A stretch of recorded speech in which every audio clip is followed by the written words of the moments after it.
మారిపోవడం వల్ల ఇలాంటి సమస్యలు వస్తున్నాయి అనేది ప్రధానంగా ఇక్కడ కనిపిస్తున్న విషయం. వారు అన్నట్లు మ్యారేజ్ బ్యూరోలు ఎంతవరకు ఓన్లీ డేటా చూపించే వరకే అన్నారు, కానీ అది రాంగ్. అన్ని మ్యారేజ్ బ్యూరోలు అలా చేయట్లేదు, కానీ కొన్ని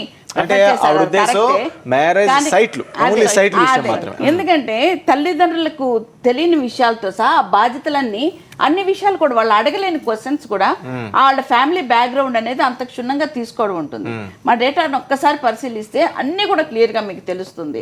దీనివల్ల ఏంటంటే ప్రతి ఒక్కళ్ళు కూడా వాళ్ళ మనస్తత్వం ఎట్లాంటిది వీళ్ళదనేది మనకు తెలిసిపోతూ ఉంటుంది, వీళ్ళు ఎలాంటి వాళ్ళు అనేసి. నిజంగా అలాంటి ఫేక్ గా ఉన్న మనుషులతో కూడా మనం ప్రొసీడ్ అవ్వడం కూడా చాలా రాంగ్. అంతేగాని ఈ మ్యారేజ్ బ్యూరోల్లో అన్ని మ్యారేజ్ బ్యూరోలకి సంబంధించి ఇలా బ్యాడ్ నేమ్ రావడం కూడా ఉండి ఇంత చేస్తూ ఉంటే ఒక పర్సనల్ ఇంకొకటి అన్నారు, ఏది మన కమిషన్ల కోసం ఆశపడని కొన్ని నాలాంటివి కొన్ని కమిషన్ల కోసం కక్కుర్తి పట్టడం, పర్సంటేజ్ల కోసం యాచించే సంస్థ కాదు, ఇది ఒక సేవా దృక్పథంతో చేస్తున్న సంస్థ. అందుకని ఇన్నాళ్ళుగా ఇంత శాఖోపశాఖలుగా వృద్ధి చేసిన సంస్థ. అందువల్ల మ్యారేజ్ బ్యూరోలు అంటే కమిషన్ల కోసం కక్కుర్తి పడతారు అనే కట్టకూడదు. అది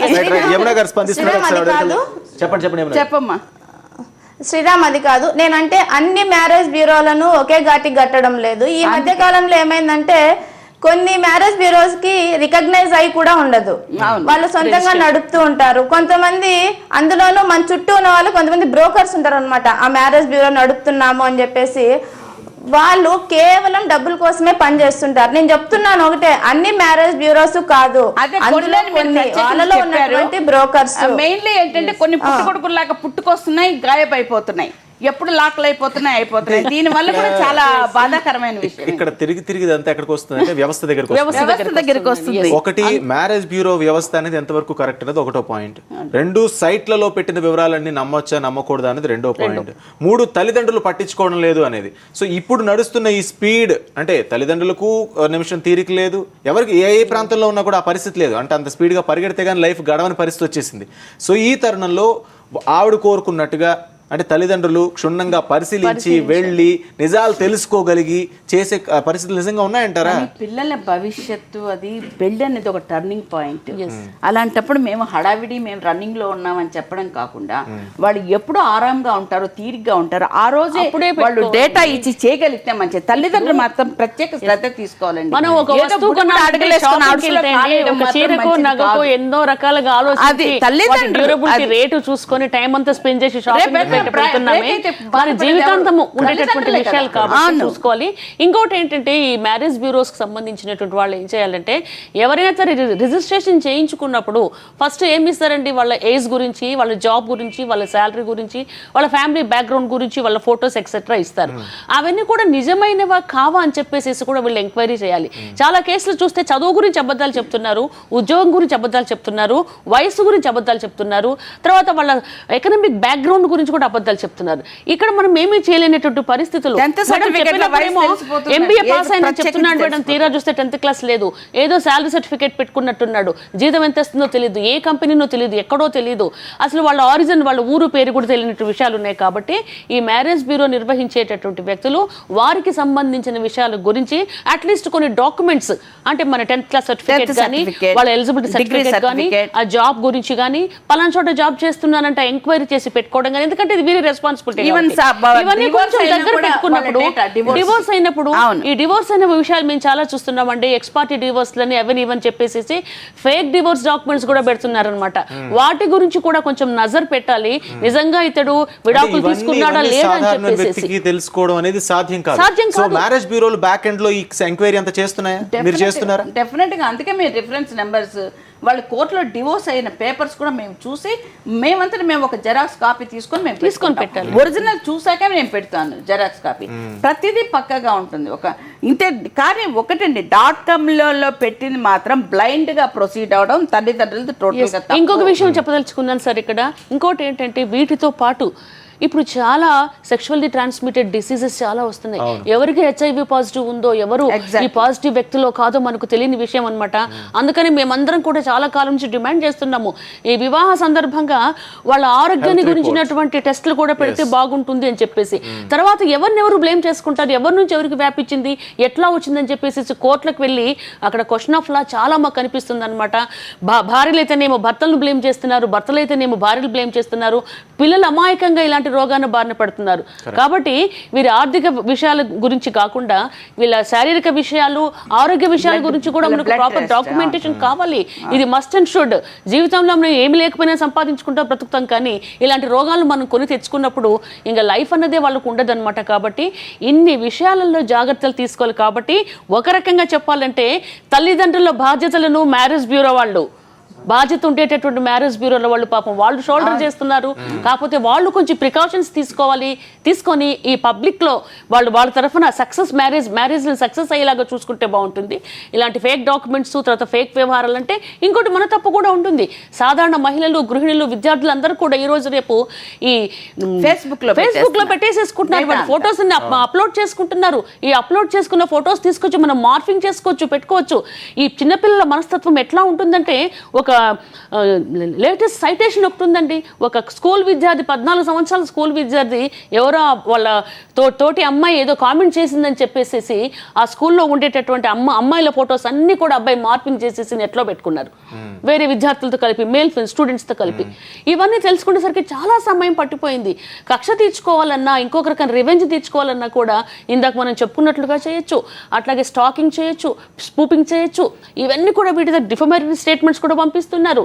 ఎంక్వైరీ చేస్తే తీరా చూస్తే కుటుంబ సభ్యులు, తెలిసిన వాళ్ళు, నేబర్స్, ఎక్స్ హస్బెండ్స్, 498 ఇన్వాల్వ్ అయినటువంటి హస్బెండ్స్ వాళ్ళు కూడా దీన్ని వెపన్గా చేసుకొని పిల్లలను, తర్వాత కుటుంబ సభ్యులను బాధ పెడుతున్నారు. ఇంకా దీంతో పాటు దీనికన్నా ఘోరమైన విషయము చైల్డ్ పోర్నో. మనం అందరం వింటుంటాం, పోర్నోగ్రఫీ అన్నది చాలా అవైలబుల్ చాలా సైట్స్లో ఉన్నట్టు. చిన్నపిల్లలు అవన్నీ చూసి పాడైపోతున్నారు. పోర్నోగ్రఫీ ఏంటంటే ప్రూరియంట్ ఇన్ఫర్మేషన్ దాంట్లో పెట్టడము, sex provoking information, sex provoking languages, sex provoking statements ఇవ్వడము, బొమ్మలు పెట్టడము, ఇవన్నీ కూడా సైబర్ లాస్ కిందే వస్తాయి. చట్టం చాలా పకడ్బందీగా ఉన్నది. కాకపోతే దానికి తగినటువంటి ఇన్ఫ్రాస్ట్రక్చర్ వెబ్ పోలీసింగ్ అయితే చాలా వీక్ గా ఉంది. అందులో నో డౌట్, క్లియర్ గా అది అర్థం అవుతుంది. అంటే ఒక్కసారి మనం పెళ్లిళ్ళ దగ్గరికి మళ్ళీ అవుతాం, ఎందుకంటే మనం మళ్ళీ చైల్డ్ పోర్నోగ్రఫీ దగ్గరికి పోతే అది వేరే టాపిక్ అయిపోతుంది. కానీ ఇక్కడ పెళ్లిళ్ళ దగ్గరికి వస్తే వెబ్సైట్ లో ఉన్న విషయాలు ఎంతవరకు నిజం అనే దాన్ని రూఢీ చేసుకునే అవకాశం ఎంతవరకు ఉందనేది వాళ్ళ ప్రధానంగా ఒక చర్చా పాయింట్ అయింది. దీనిపై స్పందించేందుకు మనకి షరీఫ్ అనే ఒక కాలర్ కూడా సిద్ధంగా ఉన్నారు. ఆయన తన అభిప్రాయం తెలియజేయడానికి కాల్ చేశారు. షరీఫ్ గారు, good morning sir. Good morning అండి, చెప్పండి సార్. ఈ jodi.com అనేది పక్కా నిజంగా మీరు పెట్టినట్టుగా పక్కా .com సార్. ఇది మీకు కూడా దీంతో అనుభవం ఉందండి? అనుభవం లేదు. నేను ఒక స్టూడెంట్ సార్. నేను ఇటువంటి వెబ్సైట్లు పెట్టి స్టూడెంట్లు చాలా చెడిపోతున్నారు లోకంలో. సమాజంలో లేడీస్ కానీ, ఈ స్టూడెంట్స్ కానీ, బాయ్స్ కానీ ఈ వెబ్సైట్ల వల్లనే పిల్లలు చాలా గబ్బులేసిపోతున్నారు ఇటువంటి .com వెబ్సైట్లు పెట్టుకుంటే. ఇప్పుడు గవర్నమెంట్ ఏం చేయాలంటే ఇటువంటి వెబ్సైట్లకు అనుమతి ఇటువంటి వెబ్సైట్లు పెట్టిన తక్షణమే వాళ్ళను 420 కింద పక్క కేసులు పెట్టి వాళ్ళను ఇచ్చేయాలి. Okay, right. Thank you Sharif గారు. రైట్, మనం అంటే వంజారావు గారు ప్రధానంగా ఏదైతే సైట్లో పెట్టిన ఇన్ఫర్మేషన్ గురించి మాట్లాడుకుంటున్నాం, non smoker, non alcoholic, never married, ఇలాంటి కొన్ని అంశాలు ఉంటాయి. ఏది బ్లైండ్ గా నమ్మకూడదు. అవన్నీ అక్కడ క్లియర్ గా స్టేట్ చేస్తే ఎస్ ఇవన్నీ నిజం అని ఎంతవరకు నమ్మాలి? ఇది అబ్బాయి విషయంలో. మరి అమ్మాయి విషయంలో కూడా, ఎందుకంటే అమ్మాయి విషయంలో చేతిలో మోసపోయిన కేసులు కూడా చాలా కనిపిస్తున్నాయి. ఈ మధ్య కాలంలో న్యూస్ లో చాలా చూపించాం. సో ఆ విషయంలో కూడా వీటిని ఎలా మీరు రూఢీ చేసుకోవాలని చెప్తారు? ఎలా వారికి దీన్ని కన్ఫర్మ్ చేసుకోవడం విషయంలో ఎలాంటి జాగ్రత్తలు తీసుకోవాలి, ఎలా ఎంక్వైరీ చేసుకోవాలని వాళ్ళు చెప్తారు? కానీ ఆన్లైన్ లో గాలికి వచ్చిన ఈ డేటాను మాత్రం నమ్మకూడదండి. ప్రతి ఒక్కళ్ళు కూడా ముందు వాళ్ళని వచ్చి డేటాకు చూశాక, డేటాను చూడగానే కూడా ఇంప్రెస్ అవ్వకూడదు. ముందు వాళ్ళ ఇల్లు వాకిల్ వాళ్ళని కూడా ఇరుపక్షాలను పిలిపిస్తాం. మేము మా ఛాంబర్లోనే కౌన్సిలింగ్ చేయిస్తాం. వాళ్ళు కూడా చూసుకుంటారు. ఒకళ్ళనొకళ్ళు మాట్లాడుకున్న తర్వాత ఫైనల్గానే అమ్మాయిని అబ్బాయికి, అబ్బాయిని అమ్మాయికి చూపించుకోవడానికి ఉంటుంది. దీనివల్ల ఏంటంటే వాళ్ళ పుట్టుపూర్వతరాలు కానివ్వండి, వాళ్ళు ఎక్కడ వాళ్ళు కానివ్వండి, వాళ్ళకు కానీ వీళ్ళే కానీ అన్ని వివరాలు వీళ్ళు తీసుకుంటారు. తీసుకొని ఓకే అనుకొని వాళ్ళు సాటిస్ఫై అయితేనే చూపించడానికి అవకాశం ఉంటుంది. అంతేకాని ఇదేదో ఆటబొమ్మలాగా అందరికీ చూపించడం అనేది సబబు కాదు. మెయిన్లీ ఏంటంటే వీళ్ళు ఇచ్చిన డేటా అనేది వాళ్ళు ఇక్కడ చూసుకోవడమే కాకుండా వాళ్ళ ఇంటికి వెళ్ళినప్పుడు కానీ, వాళ్ళ బంధువుల వివరాలు తెలుసుకున్నప్పుడు కానీ ఇవన్నీ కూడా తల్లిదండ్రులు పరిశీలించాలి, పరీక్షించాలి. ఇదంతా టోటల్గా ఇక్కడ నుంచి తల్లిదండ్రుల బాధ్యత అనేది స్టార్ట్ అవుతుంది. మేము బిజీ, మాకు డేటా నచ్చింది, అబ్బాయి ఎంబీఏ, అబ్బాయి ఐఐఎం చేశారు, బీటెక్ ఐఐటి చేశారు, ఇన్ని చేశారు, ఇంతవరకు ఉన్నాయి, పెద్ద పెద్ద డిగ్రీలు మేము ఓకే చేసేస్తున్నామని సడన్గా మాత్రం ఎవరికి చూడగానే మాత్రం ఓకే చెప్పకండి. మీరు పాజిటివ్ రెస్పాన్స్ ఇమ్మీడియట్గా ఇవ్వండి, ఇవ్వకండి. ఎందుకంటే పెద్దవాళ్ళు అనేవాళ్ళు కీడించి మేలించు అనేసి, అది నిదానమే ప్రధానంగా స్టెప్ తీసుకోవాలి పెళ్లి విషయంలో. ఏదో హడావిడిగా వేసి బురదలో పడిపోయామనేసి మాత్రం బాధపడటం మంచిది కాదు. వాళ్ళు చెప్పేటివన్నీ కూడా మనం ఆనందంగా స్వీకరించకూడదు. ఒక వ్యక్తితో 4-5 సార్లు మాట్లాడితే ఏదో అంటారు చూడండి, పెదవులు అబద్ధం చెప్పినా కళ్ళు అబద్ధం చెప్పవు, తెలిసిపోతుంది వాళ్ళ వివరాలు ఏంటి, వాళ్ళు ఏంటి, వాళ్ళ ఇల్లుని చూసి ఇల్లుని చూసి ఇల్లాలని చూడమ్మా అంటారు. అవన్నీ కూడా ఒకసారి మనకు అవన్నీ మంచి మాటలు, అవన్నీ దృష్టిలో పెట్టుకుని పరిశీలిస్తే పర్సనల్ ఇంటరాక్షన్ లేకుండా ముందుకు ఫార్వర్డ్ అవ్వకూడదు. ఒకవేళ ఇన్ కేస్ యుఎస్ లో ఉన్నారనుకోండి, వాళ్ళ విజిటింగ్ కార్డ్స్ ఉన్నాయి, వాళ్ళ కంపెనీ వెబ్సైట్స్ ఉన్నాయి, ఈ అబ్బాయి ఏంటి, ఈ అబ్బాయి పొజిషన్ ఏంటి అన్నా కూడా మనకి ఇమీడియట్ గా మనకు రిపోర్ట్ వస్తుంది. ఇండియాలో అనుకోండి అన్ఎక్స్పెక్టెడ్ గా వెళ్ళి చూడండి, అబ్బాయి పొజిషన్ ఎక్కడుంది, ఏ సీట్ లో కూర్చోన్నాడని తెలుస్తుంది, చెప్పింది అబద్ధమా కాదా తెలుస్తుంది. ఇవన్నీ చూసుకోకుండా పిల్ల మెడ వంచి 3 ముళ్ళు వేయించడం చాలా తప్పండి. రైట్, మనకు కాలర్ ఉన్నారు ప్రభాకర్ గారు తిరుపతి నుంచి. ప్రభాకర్ గారు sir, good morning sir. Good morning అండి, చెప్పండి సార్. నేను ఇప్పుడు ఎన్నో మ్యారేజ్ బ్యూరోలో తిరిగాను సార్. సిటీలో ఇది ఒక బిజినెస్ లాగా, వ్యాపారం లాగా తయారు చేశారు మ్యారేజ్ బ్యూరోలు. నాకు తెలిసి దాదాపు 70-80 వేలు ఈ మ్యారేజ్ బ్యూరోలో కట్టినా సార్, ఏదైనా ఒక్క సంబంధం దొరుకుతుందేమో అని.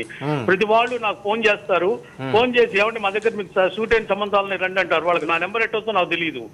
వాళ్ళు వేరే మ్యారేజ్ బ్యూరో ఒకళ్ళ నుంచి ఒకళ్ళకి ట్రాన్స్ఫర్ చేసుకుంటున్నారు.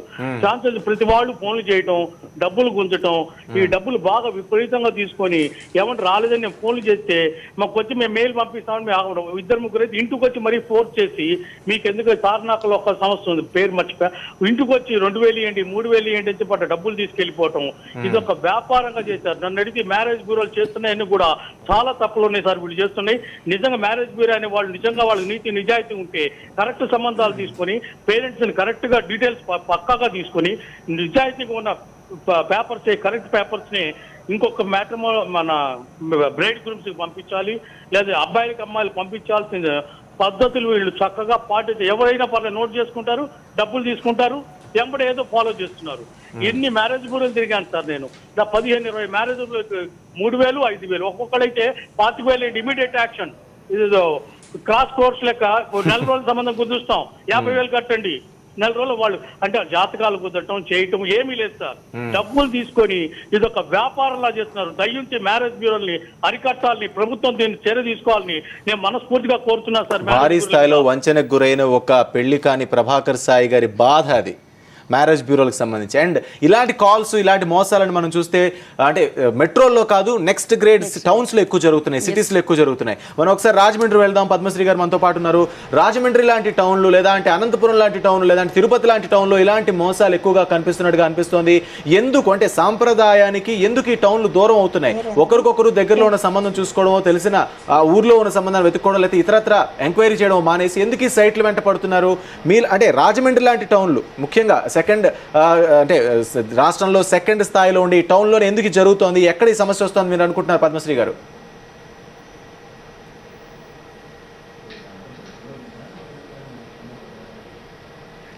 అంటే కుటుంబ వ్యవస్థ చిన్నదైపోతుందండి. ఇప్పుడు పిల్లలందరూ కూడా ఉద్యోగాలు పేరు చెప్పి మెట్రోపాలిటన్ సిటీస్కి వెళ్ళిపోతున్నారు. వాళ్ళకి చుట్టాలు ఎవరో తెలియట్లేదు, వాళ్ళు ఏంటో తెలియట్లేదు. ఇదివరకు అంటే వయసుకు వచ్చి పిల్లలకి పెళ్లి టైంలో ఒకళ్ళింటి ఒకరికి పెళ్ళిళ్ళకి పేరెంటాలకి తీసుకెళ్తున్నప్పుడు ఆ బంధువుల్లోనే మీ అమ్మాయి పెద్ద ఉంది కదా, మీ అబ్బాయి ఉన్నారు కదా అని అక్కడే పెళ్ళిళ్ళు కుదర్చడం, మాట్లాడడం ఇవన్నీ చేస్తూ ఉండేవారండి. కానీ ఇప్పుడు అలాంటి పరిస్థితి పోయింది. అసలు పిల్లలకి చుట్టాలు ఎవరో కూడా తెలియని పరిస్థితి వచ్చేసింది. దాంతో ఏమవుతుందంటే వాళ్ళు కూడా అబ్రాడ్లో ఉన్న వాళ్ళు అయితే వాళ్ళు ఒక నెలలు సెలవు పెట్టుకుని వాళ్ళు ఇక్కడికి వస్తారు. ఆ నెలలోనే పెళ్ళిళ్ళు అయిపోవాలి. దాంతో వాళ్ళకి నెలలో ఎక్కడ కుదురుతుంది? దాంతో ఈ matrimony.com ఫాలో అవుతారు. వాళ్ళు ఏం చేస్తారంటే ఒక రెజ్యూమ్లో ఉంటుంది అక్కడ అమ్మాయిదైనా అబ్బాయిదైనా బయోడేటా, ఆ రెజ్యూమ్ చూసుకుని అందులో పైన చూస్తారు. పైన చూస్తే వాళ్ళకి ఏం కనిపిస్తుంది? వాళ్ళ అందం, వాళ్ళ జాబు, వాళ్ళ శాలరీలు కనిపిస్తాయి తప్ప వాళ్ళ బ్యాక్గ్రౌండ్ అనేది ఏం తెలియదు. ఇదివరకు వాళ్ళకి పెళ్ళి అయిందో తెలియదు, పెళ్ళి అవ్వలేదో తెలియదు. ఇది అమ్మాయిలు అబ్బాయిలు కూడా ఇలాంటివి జరుగుతున్నాయి. కాబట్టి ఇది త్వరగా ఎమర్జెన్సీగా ఒక నెలలోనో 2 నెలలోనో తిరిగే తతంగం కాదు. కాబట్టి దీనికోసం తల్లిదండ్రులు పూర్తిగా శ్రద్ధ తీసుకోవాలి. ఒక మనిషికి ఒక జీవిత భాగస్వామిని ఎన్నుకునేటప్పుడు ఒక సంవత్సరం టైం తీసుకునైనా సరే జాగ్రత్తగా ఎన్నుకోవాలి. ఎందుకంటే ఇది ఆ రోజు సెలెక్ట్ చేసుకునే విషయం కాదు, అది ఒక కుటుంబం మీద, ఆ కుటుంబం పిల్లల మీద, పిల్లల నుంచి సమాజం మీద పడే వ్యవస్థ. కాబట్టి ఇలాంటి వాటి మీద ప్రభుత్వం కూడా నియంత్రణ చేయాలి. వాళ్ళు ఆ బయోడేటా ఫామ్ పూర్తి చేస్తారు, ఫోటో పెడతారు, అంతవరకే వాళ్ళ బాధ్యత అన్నప్పుడు మనం ఎందుకు వాళ్ళకి అన్ని వేలు కట్టి ఆ shadi.com మనం వెళ్లాల్సిన అవసరం ఉందో కూడా మనం కూడా ఆలోచించుకోవాల్సిన పరిస్థితి ఉన్నదండి ఇప్పుడు ఉన్న పరిస్థితుల్లో. ఇవి మనం పూర్వకాలం రోజుల్లో తీసుకోవాలి, కొత్త టెక్నాలజీని కూడా తీసుకుని మంచి వైపు వెళ్ళాలి తప్ప టెక్నాలజీ వెంట పరుగులు పెడుతూ మనం తప్పుదారిని వెళ్ళకూడదండి. మనం రైట్, అంటే కేవలం ఇన్ఫర్మేషన్ ఇవ్వడానికి ఒక వారధిగా మాత్రమే సైట్లను వాడుకోవాలనేది ప్రధానమైన అంశం. ఒకసారి యమున గారి దగ్గరికి వెళ్దాం. యమున గారు, ఇలాంటి కేసులో ప్రధానంగా మోసపోతుంది యువతులు, అమ్మాయిలు ఎక్కువ మోసపోతున్నారు. ఈ సైట్లో చూసినా లేదా ఇన్ఫర్మేషన్ చూసినా నాకు అబ్బాయి నచ్చాడు, నాకు చేసేయండి అని చెప్పి తల్లిదండ్రుల మీద ఫోర్స్ చేస్తున్న కేసులు కూడా చాలా ఉన్నాయి. అమ్మాయిలు తప్పేం లేదంటారా, కేవలం తల్లిదండ్రులే తప్పంటారా? యువత లేదంటే యువతులు చేస్తున్న దాంట్లో అంటే నిర్ణయాలు తీసుకోవడంలో మేము తీసుకోగలం, మాకు తెలుసు అనే ఒక తొందరపాటుతనం ఇందులో మీకు ఎక్కడ కనిపించట్లేదా? అంటే ఇప్పుడు ఈ తప్పిదాన్ని మొత్తం ఒక విద్యార్థుల మీదకో లేదంటే పేరెంట్స్ మీదకో నెట్టేయడం కూడా కరెక్ట్ కాదండి. ఇంతకు మునుపు బ్రోకర్స్ ఏం చేసేవాళ్ళంటే తెలిసినటువంటి కుటుంబాల దగ్గరికి వెళ్ళి వాళ్ళకు పెళ్లి వయసు వచ్చిన అమ్మాయిలో లేదా పెళ్లి వయసు వచ్చిన అబ్బాయిలో ఉన్నట్లయితే వాళ్ళ ఫోటోలు తీసుకొని అది విత్ పర్మిషన్తో, అది వాళ్ళకు అప్పుడు పెళ్లి చేసే ఉద్దేశం ఉందా లేదా అనేది ఆలోచించుకొని వాళ్ళతో కూర్చొని చర్చించుకొని ఆ ఫోటోలు ఇవ్వడం అనేది జరిగేది. ఇప్పుడు ఏమైందంటే ఇళ్ళ దగ్గరికి కాకుండా పేరెంట్స్తో మాట్లాడకుండా ఈ బ్రోకర్స్ ఏకంగా కాలేజీలు దారి పట్టారనమాట. అంటే ఎంబీఏ చేసే స్టూడెంట్స్ లేదంటే మెడిసిన్ చేసే స్టూడెంట్స్, ఇంజనీరింగ్ స్టూడెంట్స్ లేదా డిగ్రీ కాలేజెస్ దగ్గరకు వెళ్ళి అమ్మాయిలకి ఫొటోస్ చూపించి ఇలాంటి అబ్బాయిలు ఉన్నారని చెప్పేసి మీ పేరెంట్స్కి చెప్పండి, బాగా ఆస్తులు ఉన్నాయని చెప్పేసి ఇతను యుఎస్ వెళ్తున్నారు, త్వరలో ఇతనితో పాటు మీరు వెళ్ళిపోవచ్చు అని చెప్పేసి అంటే కొన్ని ఆశలు చూపించి కూడా పిల్లలకి ఏం చేస్తున్నారంటే తల్లిదండ్రుల మీద ఒత్తిడి తెచ్చేలాగా కొంతమంది బ్రోకర్సే చేస్తున్నారు అట్లాంటి పనులు. అసలు పేరెంట్స్ని కలవకుండా పిల్లలతో మాట్లాడడం కూడా తప్పు. అది ఒకవేళ కాలేజ్ యాజమాన్యం దృష్టికి పోయినట్లయితే వాళ్ళు చర్య తీసుకుంటారు. కాలేజ్ యాజమాన్యం దృష్టికి పోకుండానే ఆ ఫ్రెండ్స్ ఎక్కడైతే మీట్ అవుతారో వాళ్ళ ఆ ప్లేసుల్లో పోయి వాళ్ళు అట్లా మాట్లాడి వాళ్ళ మీద ప్రెజర్ తెచ్చి ఆ రకంగా పేరెంట్స్ మీద ఒత్తిడి తీసుకురావడం కూడా కరెక్ట్ కాదు. నా క్వశ్చన్ స్ట్రైట్ గా అంటే బ్రోకర్స్ గురించి బ్రోకర్స్ ఏమి సడన్ గా వాళ్ళ మటుకు వాళ్ళు ఏమి తీసుకుని ఇన్ఫర్మేషన్ వెళ్ళిపోలేరు కదా. ఏదర్ కాలేజ్ యాజమాన్యం సహకరించాలి లేదా పిల్లలు సహకరించాలి. పిల్లలు తమ ఇన్ఫర్మేషన్ ఇస్తేనే బ్రోకర్లు తీసి పెట్టుకోగలరు, లేదంటే పెట్టుకునే పరిస్థితి లేదు. యువత ఎలా వ్యవహరించాలి, యువకులు లేదా యువతులు ఎలా వ్యవహరించాలి అనేది నా ప్రధానమైన పాయింట్. మీరేం చెప్తారు? ఇప్పుడు యువత అంటున్నారు, పిల్లలు తప్పు లేకోకుండా అంటున్నారు. అంటే స్టూడెంట్స్ కూడా ఇచ్చినట్లయితే ఒకవేళ బ్రోకర్స్ ఏం చేయాలా, ముందు వాళ్ళ తల్లిదండ్రులను కన్సల్ట్ కావాలా. అంటే పిల్లలు ఏం చేసినా దాంతో పాటు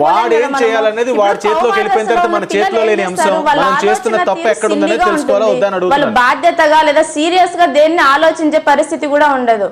వాళ్ళు కేవలం ప్రస్తుతానికి ఏదో ఎంటర్టైన్మెంట్ లాగా తీసుకుందాం అనే ఉద్దేశంతోనే ఉంటుంది. ఎందుకంటే ఈ మధ్య కాలంలో సినిమాలు చూస్తున్నాం మనము, ఆ సినిమాల ప్రభావం పిల్లల మీద బాగా ఉంటుంది. ఏదో ఒకరిని ఆడుకుందాంలే అన్నట్లు ఇదో కొంతకాలం గడిచిపోతుంది కదా, అదే ఎంటర్టైన్మెంట్ గా తీసుకుంటారు పిల్లలు అనమాట. కాబట్టి వాళ్ళ నిర్ణయాలతో ఏకీభవించకూడదు. ఎప్పుడు ఏదైనా చెప్పారా, వాళ్ళ పేరెంట్స్ ఎవరు, ఎక్కడున్నారు అని చెప్పేసి ముందు పేరెంట్స్ ని కన్సల్ట్ కావాలా. నువ్వు పిల్లలు థర్డ్ పార్టీ వ్యక్తి మా గురించి ఎంక్వైరీ చేయాలను, మా విషయంలో కేర్ తీసుకోవాలని మీరు కోరుకుంటున్నట్టుగా కనిపిస్తోంది. తల్లిదండ్రులు మీకు సంబంధించిన తల్లిదండ్రులు కాబట్టి మీ గురించి కేర్ తీసుకుంటారు. ఒక బ్రోకర్ మీ గురించి ఎందుకు కేర్ తీసుకుంటాడు? ఖచ్చితంగా తీసుకోడు. తన అవసరం గురించి ఆలోచిస్తాడు తను. ఇక్కడ యువత ఎలా వ్యవహరించాలనేది నా ప్రధానమైన పాయింట్. అసలు డీటెయిల్స్ ఇవ్వడం ఎంతవరకు కరెక్ట్, ఇలాంటి సైట్లను రూఢిగా గుడ్డిగా నమ్మడం ఎంతవరకు కరెక్ట్, తల్లిదండ్రుల మీద ఫోర్స్ పెట్టడం. ఎందుకంటే చాలా కేసులో పార్వతి గారు చెప్తున్నారు, యువతులు లేదంటే యువకులు సొంత డెసిషన్ తీసుకొని తల్లిదండ్రులను ఫోర్స్ చేసి ఆ పెళ్లికి వెళ్ళి తర్వాత విడాకుల కోసం కోర్టులు మెట్లెక్కుతున్న సందర్భాలు కేసులు ఎక్కువ అవుతున్నాయి. కాబట్టి యువత ఎలాంటి డెసిషన్ తీసుకోవాలి ఈ విషయంలో, పెళ్లి విషయంలో అట్లీస్ట్ తల్లిదండ్రులను వాళ్ళ పాయింట్ ని గౌరవించాలా వద్దా, ఎలా ఉందా వ్యవస్థ అనేది పాయింట్ ఇక్కడ. ఇప్పుడు ఎవరైనా కానీ యువత కావచ్చు లేదంటే తల్లిదండ్రులు కానీ జీవితం అనేది పెళ్లితోనే ముడిపడింది. ఇంతగా అంటున్నారు కదా, పెళ్లి అనేది 100 ఏళ్ల పంట అన్నమాట. చిన్నపిల్లలు నిర్ణయం తీసుకోవడంలో తొందరపడినా పెద్దలు తొందరపడకూడదు. ఏదో ఒక సంబంధం వచ్చింది కదా అని చెప్పేసి అదే విదేశాల మోజులో పడి తొందరగా పెళ్లిళ్ళు కూడా చేస్తున్నారు. అదే కాదు, వాళ్ళ ఫ్యామిలీ బ్యాక్గ్రౌండ్ తెలుసుకోకుండా ఒక అమ్మాయి బాగా అంటే చిన్న కుటుంబం నుంచి వచ్చి ఉంటుంది అనమాట. మ్యారేజ్ బ్యూరో వాళ్ళకి ఇచ్చినప్పుడు కూడా వాళ్ళ డీటెయిల్స్ అవే ఇచ్చింటారు, కానీ వాళ్ళు తీసుకుపోయి ఒక పెద్ద సంబంధం చూస్తారు, ఏదో ఉమ్మడి కుటుంబము అలా ఉన్నవి చూస్తారు. ఈ పిల్లలు ఏం చేస్తారు, ఆ సింగిల్ గా ఉండి ఉండి ఒక్కసారిగా పెద్ద కుటుంబంలో ఉమ్మడి కుటుంబంలో ఇమ్మడలేరు అనమాట. ఆ ఇమ్మలేక ఇబ్బందులు వస్తాయి, అటువైపు నుంచి బయటకు వచ్చేసేయాలనుకుంటారు, లేదా అక్కడ అడ్జస్ట్ కాలేక తిరిగి ఇంటికి వచ్చేయాలా ఈ పెళ్లి ఎందుకు అని అలాంటి ధోరణిలో పోతారు. పెళ్ళి అనేది ఊరికే చేసుకొని విడిపోవడం అనేది కాదు కదా, అంటే జాగ్రత్తగా నిదానంగా ఆలోచించుకోవాలా, ఆ అమ్మాయి ఇలాంటి కుటుంబంలో ఉండగలదా లేదా అనేది ఒకసారి చూసుకోవాలా. అంటే కుటుంబ పరిస్థితులు, సామాజిక పరిస్థితులు, ముందుగా ఆర్థిక పరిస్థితులను కూడా దృష్టిలో పెట్టుకోవాలా. ఈరోజు ఆర్థిక పరిస్థితి ఎట్లయిపోయిందంటే కేవలం కట్నం ఇస్తే అది ఏ కుటుంబం అయినా కానీ చేసుకునే పరిస్థితుల్లో ఉన్నారు. ఈ సిటీస్లో ఉన్నటువంటి అబ్బాయిలు కానీ లేదంటే కొంతమంది పేరెంట్స్ కూడా ఏమైపోయిందంటే ఈ మధ్యకాలంలో బాగా ఆస్తులు సంపాదిస్తారు, ఉన్నట్టుండి అవి ట్రేడ్స్ పడిపోయినప్పుడు కానీ నష్టాల్లో కూరుకుపోతారు. కానీ వాళ్ళకి ఆస్తులు అయితే కనిపిస్తుంటాయి, ఆ ఆస్తుల వివరాలన్నీ తీసుకుపోయి మ్యారేజ్ బ్యూరోలో ఇస్తారు. కానీ మ్యారేజ్ బ్యూరో వాళ్ళ తప్పు కూడా అయి ఉండదు అది, ఎందుకంటే వాళ్ళేం విషయాలు ఇచ్చింటారు, ఈ పలానా ఆస్తులు మాకున్నాయి, మా అబ్బాయి జాబ్ చేస్తున్నాడు, ఇవి అని చెప్పేసి వాళ్ళ వివరాలు ఇచ్చింటారు. అట్ ద సేమ్ టైం వాళ్ళు అదే రకమైనటువంటి అప్పుల్లో కూడా ఉంటారు. ఎంత ఆస్తులు అయితే సంపాదించింటారో అంతకు రెండింతల అప్పుల్లో కూడా కూరుకొని ఉంటారు. ఈ అప్పుల నుంచి బయటపడాలా అంటే బాగా కట్నం ఇచ్చే ఏదైనా సంబంధం చూసుకుంటే సరిపోతుంది, ఆ కట్నం ద్వారా అప్పులు తీర్చుకోవచ్చు, కొంత రిలాక్స్ కావచ్చు అనే ధోరణిలో కూడా చాలా మంది ఆలోచిస్తున్నారు. కాబట్టి ఇట్లాంటివన్నీ కూడా దృష్టిలో పెట్టుకోవాలా. ఇలాంటివన్నీ కూడా ఖచ్చితంగా తల్లిదండ్రులు, యువకులు అందరూ దృష్టిలో పెట్టుకోవాలి. మ్యారేజ్ బ్యూరోలే కాదు, అందరూ దృష్టిలో పెట్టుకోవాల్సిన మోసపోవడానికి ఈ ప్రపంచంలో ఎవరు అతీతులు కారు, ఈ మ్యారేజ్ ప్రపంచంలో అన్నది క్లియర్గా అర్థమవుతుంది. అండ్ చార్మినార్ విషయంలో అంటే చార్మినార్ లో కూడా ఇలాంటి సైట్లు పుట్టుకొచ్చాయి, ఇలాంటి వాళ్ళు పుట్టుకొస్తున్నారు అనేది క్లియర్ గా అర్థమవుతుంది. అండ్ ముఠా మ్యారేజెస్ గురించి కూడా ఒక పాయింట్ వచ్చింది. సో ఇలా ఎలాంటి కేసులు మీరు చూస్తున్నారు ఫైనల్ గా? ఇటీవల కాలంలో మనం చూసామండి, చార్మినార్ దగ్గర ముఠా మ్యారేజెస్ జరుగుతున్నాయి. ముఠా మ్యారేజెస్ అంటే కాంట్రాక్ట్ మ్యారేజెస్, టెంపరరీ మ్యారేజెస్ అనొచ్చు. ముఠా అంటేనే ఎంజాయ్ అని చెప్పేసి అర్థం అనమాట. చాలా మంది కూడా ఇక్కడ ఉండేటటువంటి పావర్టీని వాళ్ళు ఆధారంగా చేసుకుని చిన్న పిల్లలను విదేశాల నుండి వచ్చినటువంటి అరబ్ షేక్లకు వివాహం చేస్తున్నారు. అరబ్ షేక్లు అక్కడి నుంచి ఇక్కడికి వచ్చి ఒక 10 days 1 month ఉండదలుచుకున్నారు. ఈ 1 month 10 days లో కూడా వాళ్ళకు ఒక కంపెనీని కావాలి, వాళ్ళ బయోలాజికల్ నీడ్స్ కోసము అమాయకులైన ఆడపిల్లలను ఈ కాంట్రాక్ట్ మ్యారేజెస్ పేరిట వివాహం చేసుకొని వాళ్ళు ఇక్కడ వదిలేసి వెళ్తున్నారు. దీన్ని కూడా బ్రోకర్లు ఉన్నారు. ఒక బ్రోకర్ అయితే కాంట్రాక్ట్ మ్యారేజ్ చేయడానికి 80,000 రూపీస్ ఒప్పుకున్నాడు. ఒప్పుకున్న తర్వాత పోలీసులు వాళ్ళ పని పట్టుకున్నప్పుడు తెలిసింది ఒక పెద్ద ర్యాకెట్ బయటపడింది అనమాట. దట్టు ఈ అమ్మాయిలందరూ కూడా మైనర్ గర్ల్స్ అనమాట. కాబట్టి వీటి పట్ల కూడా మనం జాగ్రత్త వహించాలి, మనం చూసుకోవాలి. దీనికి సంబంధించి కూడా మనకు ట్రాఫికింగ్ గురించి మనకు సెక్షన్ 370 నుంచి సెక్షన్స్ ఉన్నాయి. కాబట్టి ఇవన్నీ కూడా మనం అవేర్నెస్ కలిగి ఉండాలి, జాగ్రత్త వహించాలి. మరి వివాహం అన్నది ఇందాక మనం చెప్పుకున్నాము, చాలా అది ఎంతో వివేచనతో కూడినటువంటి విషయము. మరి దీనికి మెయిన్ కారణం ఒకటండి, మనకు టైం ఉండదని చెప్పేసి భావిస్తున్నాము. టైం ఎక్కడికి పోతుంది, టైం మనతోనే నడుస్తూ ఉన్నది. కాకపోతే మనం అన్నిటికీ కూడా రెడీమేడ్ వ్యవహారానికి అలవాటు పడ్డాం అనమాట.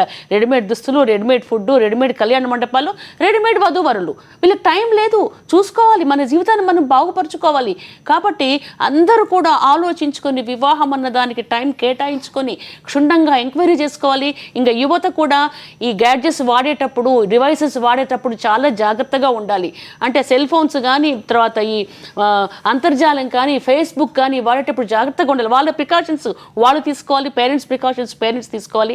మీరందరూ వెళ్ళి మీకు టైం లేక మీ బాధ్యత మ్యారేజ్ బ్యూరోల పైన వేసి ఇప్పుడు మ్యారేజ్ బ్యూరోలను నిందించడం ఎంతవరకు తప్పో ముందు మనం సెల్ఫ్ ఎగ్జామ్ వెనక్కి వెళ్ళాలనేది క్లియర్ గా అర్థమవుతుంది. మళ్ళీ పాత పద్ధతికే రావాలనేది ఒక స్పష్టంగా అర్థమవుతుంది. ఎందుకంటే ఎక్కడ ఎంత స్పీడ్ గా వెళ్తున్నా అంత స్పీడ్ గా మోసం దీన్ని పట్టుకుంటుంది కాబట్టి అర్థమవుతుంది. సో థ్యాంక్ యూ వంజారావు గారు, థ్యాంక్ యూ పార్వతి గారు, థ్యాంక్ యూ పద్మశ్రీ గారు, థ్యాంక్ యూ యమున గారు, మీ వాల్యుబుల్ ఇన్పుట్స్ ఇక్కడ అందించినందుకు. చాలా మంది పెళ్లిళ్ళు చేసుకోవడానికి రెడీ అవుతున్న వాళ్ళు, లేదంటే వెబ్సైట్లను ఆశ్రయిస్తున్న వాళ్ళు ఎలా ముందుకు వెళ్ళాలని దానిపై వాళ్ళకు క్లారిటీ ఇచ్చారు మీరంతా కూడా. Thank you so much. So మీరు కూడా తస్మాత్ జాగ్రత్త, ఇలాంటి పక్కా 420 సైట్స్ బారిన పడకండి. క్షుణ్ణంగా పరిశీలించి జాగ్రత్తగా నిర్ణయాలు తీసుకొని పెళ్లిళ్లకు ముందడుగు వేయాలని చెప్పి వచ్చిన ఎక్స్పర్ట్స్ అంతా కూడా చెప్తున్నారు. Stay tune to Sakshi TV.